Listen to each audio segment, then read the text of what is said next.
Coverage is in Florida. Take 3, 3, 2, 1. Welcome to the Legal View with Farah Farah. I'm Chuck Farah, and with me today is my partner, Eddie Farah.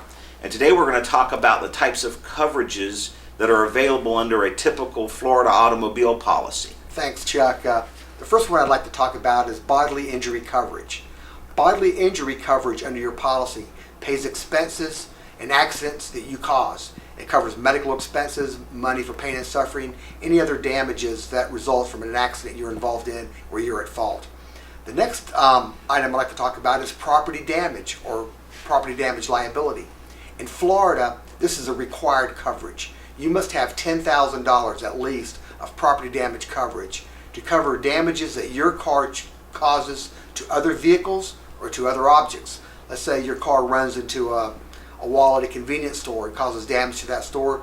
Your property damage coverage of your vehicle would cover that situation. Another type of coverage is collision coverage. Collision coverage is not like property damage coverage because collision coverage covers damages to your car when it's involved in an accident. Right, and then you've got the comprehensive coverage, which is available to all Florida residents.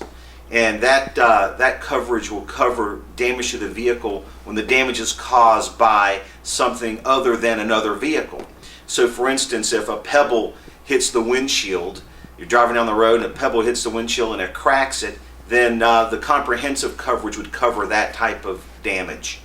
Also, another example would be if you're driving down the road and a deer darts out in front and you run into the deer and the damage occurs to the front end of the vehicle or to any part of the vehicle, then the comprehensive coverage would take care of that type of damage.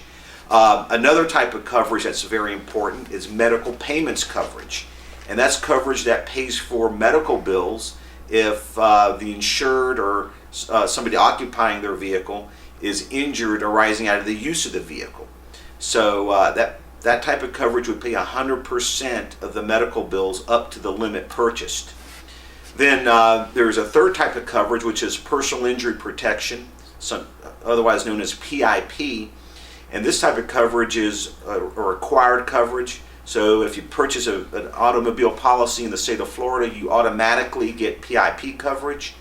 And this coverage pays for medical bills. It'll pay for up to 80% of medical bills up to $10,000. It'll pay for mileage to and from the doctor's office. It'll pay for lost wages at 60% of lost wages, gross lost wages, and any other expenses that are related to medical treatment.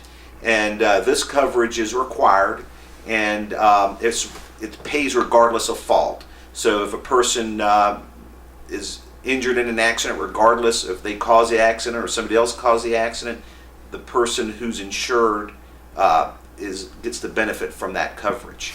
I think under the MedPay part of that policy also, fault is not relevant. Is that correct? That's correct. So under PIP and med payments coverage, it doesn't make a difference who is at fault in order to receive those benefits, right? Right, that's correct.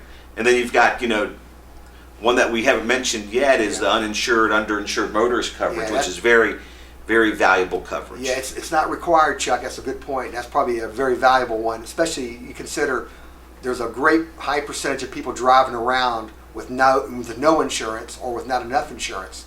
And if you're injured by one of those people, your coverage, if you have it, will pay you the difference between what their insurance company has and what your claim is worth. So if your claim is worth, let's say, $50,000, but the at-fault driver had $25,000 or maybe no coverage, your insurance company would step in and pay you the full value of your claim if you have that proper coverage.